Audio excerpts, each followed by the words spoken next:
J'ai une question à te poser.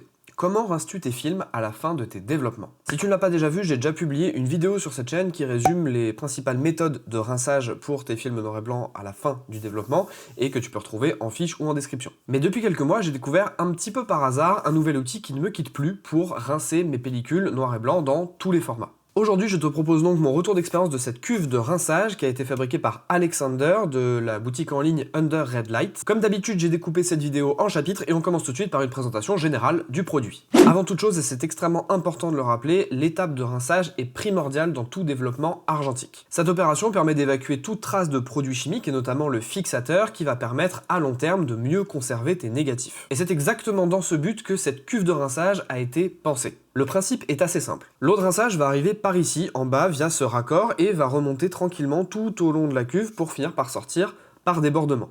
L'intérêt principal de ce système, c'est que l'eau qui passe par ici et qui arrive dans votre cuve est toujours fraîche, c'est toujours une eau qui est neuve, qui est non polluée. Et au fur et à mesure qu'elle va monter dans la cuve, eh bien l'eau va se charger entre guillemets en fixateur, elle va se polluer, et ensuite elle va repartir tranquillement par débordement, ce qui fait que vous avez toujours un circuit qui est ouvert avec de l'eau fraîche en permanence. Par ailleurs, le fait qu'on ait un flux d'eau qui passe par le bas et qui ressorte par le haut, ça crée un flux continu qui va laver et rincer continuellement la surface de vos négatifs. Et pour que vous compreniez encore mieux son fonctionnement, voici un exemple d'utilisation courante dans ma salle de bain. Et faites pas attention aux joints noirs que vous verrez, hein, ils ont été nettoyés depuis. Je viens tout juste de terminer le développement de 2 pellicules noir et blanc et je vais vous montrer en direct comment ça marchait ce système de lavage. Alors donc là on a l'embout de mon tuyau de douche en fait sur lequel j'ai juste viré le pommeau de douche. Donc c'est hyper simple, il y a juste à mettre l'embout ici.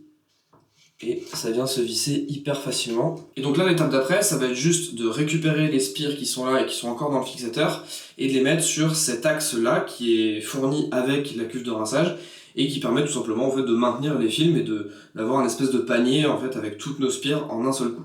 Je vais venir la mettre là, hop là, que je vais remettre par-dessus l'autre. Ensuite, il faut simplement prendre nos spires et les mettre comme ça dans la cuve. Alors là, il faut bien faire attention, voilà, à ce que ça soit verrouillé. Ici, sous les spires, il y a une croix. L'idée, c'est d'aller la positionner sur cette partie-ci. Et vous allez voir l'eau qui coule directement hop là, et qui remonte tranquillement tout le long des spires.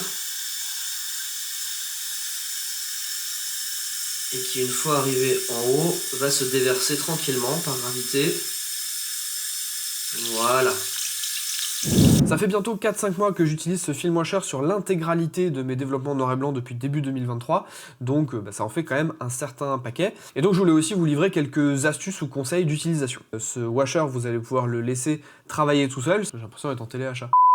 Un des intérêts, on y reviendra un petit peu après dans cette vidéo, c'est que le film washer, vous pouvez le laisser travailler tout seul, c'est-à-dire que vous mettez vos films dans la cuve, vous mettez un débit minimum pour que ça coule en continu, et après vous pouvez aller faire votre vaisselle, faire autre chose, bref, vous revenez un quart d'heure plus tard, et vous récupérez vos films pour les faire sécher. Et personnellement, ce que je fais, c'est que dès que j'ai fini la partie de fixateur, eh bien, je les mets dans la cuve, et je mets le débit le plus important que je puisse dans ma douche, et comme ça, je les rince à grandes eaux pendant, on va dire, 1 ou 2 minutes, et ensuite, je réduis le débit pour pas exploser ma consommation d'eau inutilement, ça sert à rien, et voilà, comme ça je laisse un petit filet d'eau, un petit débit comme ça, toujours constant, comme ça le fixateur est bien évacué et je peux le faire sur une période un petit peu plus longue, comme ça mon film est bien rincé. Juste avant je vous ai dit que vous pouviez laisser le washer travailler tout seul, c'est pas complètement vrai, je pense que c'est pas mal au fur et à mesure du rinçage de revenir toutes les 5-10 minutes pour regarder s'il n'y a pas des bulles par exemple qui se seraient formées au niveau de la surface du film, parce que s'il y a des bulles qui se forment, logiquement l'eau elle ne peut pas passer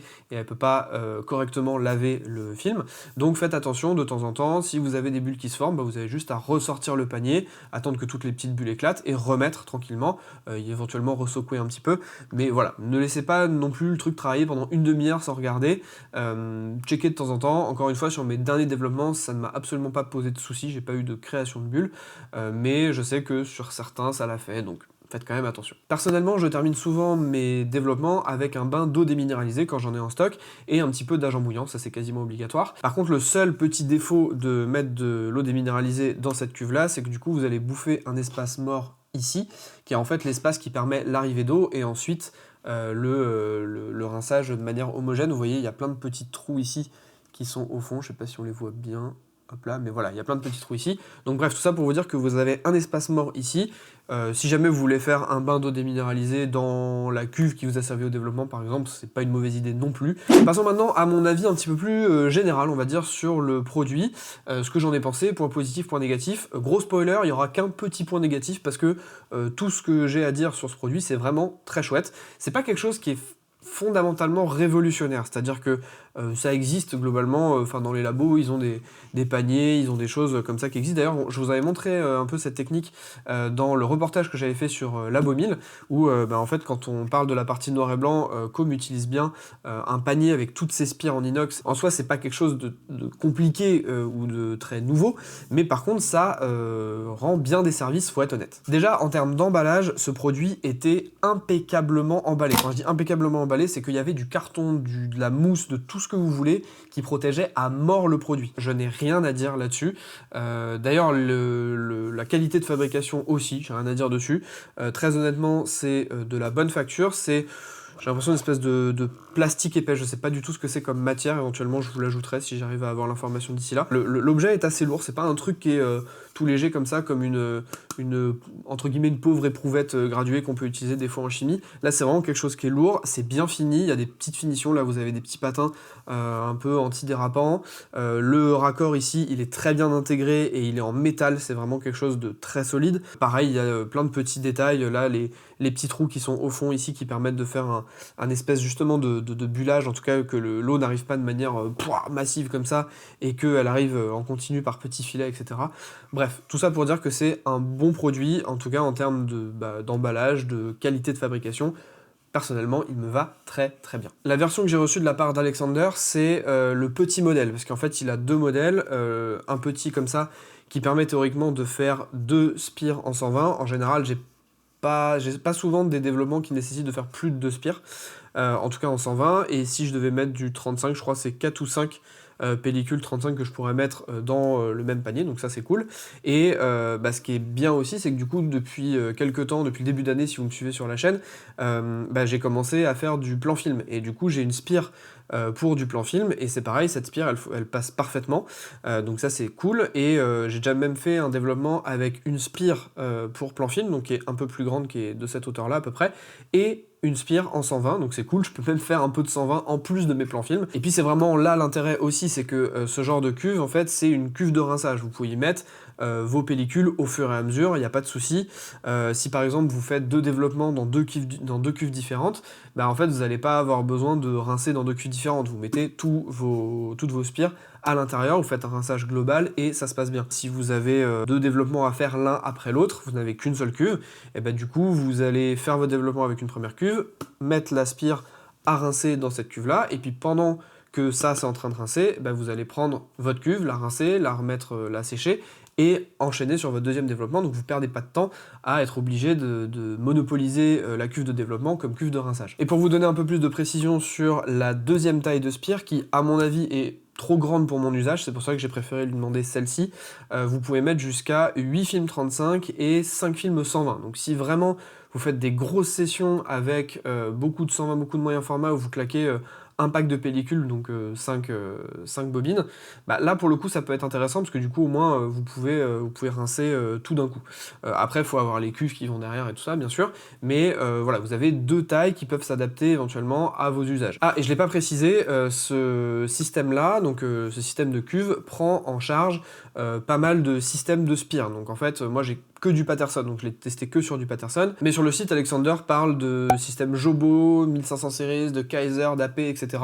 Il y a pas mal de choses que vous pouvez mettre à l'intérieur. De toute façon c'est assez logique, hein, le diamètre est un petit peu plus grand que la plupart des cuves, donc logiquement à peu près toutes les spires peuvent passer. Et puis surtout on a ce système en fait d'axe métallique que vous utilisez, dans lequel vous mettez vos différentes spires, et après vous positionnez l'axe dans la cuve. C'est d'ailleurs mon seul petit bémol, que je trouve que l'axe n'est pas forcément simple à positionner au début. C'est-à-dire qu'une fois que vous avez mis toutes vos spires, vous voyez pas en fait le bout de l'axe. C'est pas forcément évident quand on a de l'eau qui monte. Bref, on voit pas très bien, c'est pas évident, il faut le faire un peu au jugé, mais en vrai c'est pas très grave, hein, ça se fait assez bien. Je pense à mon avis que ce genre de choses est adapté pour des gens qui font du développement j'allais dire avancé, c'est-à-dire que ça sera pas adapté pour l'amateur qui fait un film tous les 3 mois. Clairement, c'est à mon avis pas l'objet. Je pense que la personne en question, si la personne fait un film à chaque fois, elle peut clairement réutiliser sa cuve comme cuve de rinçage. Voilà, c'est juste un rinçage un petit peu plus fastidieux, mais enfin c'est pas non plus la mort. Mais par contre, pour des gens qui vont être comme moi, qui vont faire du développement assez régulièrement, bah, c'est quand même un système qui apporte du confort en fait, parce que ça vous évite de passer 1000 ans à rincer, etc. C'est aussi pas mal pour les raisons que je vous ai évoquées tout à l'heure. Si vous faites bah, une grosse session de développement avec plusieurs films, etc., bah, c'est bien d'avoir une seule cuve qui vous permet de rincer pour pouvoir réutiliser les autres, mais ça j'en ai déjà parlé. Et par contre, ceux pour lesquels je trouve que ça n'a pas vraiment d'intérêt, c'est pour les labos. À mon avis, les labos qui ont suffisamment de débit, eux, ils ont des cuves qui sont beaucoup plus grandes et des systèmes qui sont beaucoup plus importants. Donc voilà, à mon avis, ces systèmes-là sont vraiment pour les amateurs passionnés avertis qui développent quand même un certain nombre de films dans l'année avec une certaine fréquence. Parlons maintenant du prix de cette petite chose. Sur le site d'Alexander, sur Under Red Light, il est affiché à 50 $, si je dis pas de bêtises, et 65 $ pour la version au-dessus. Honnêtement, je trouve que c'est pas des prix qui sont déconnants, notamment au vu de la qualité de fabrication. C'est fait à moitié de manière artisanale, c'est-à-dire que Alexander il récupère des matières premières, donc notamment le plastique j'imagine, et après lui il fait le montage, il fait l'assemblage, etc.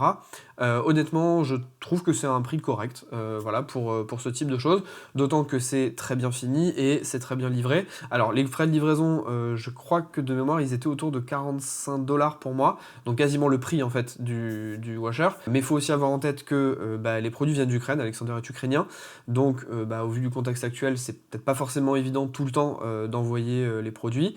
Et puis bah, en termes de délai de livraison, moi ça a quand même mis quasiment 3 semaines à arriver.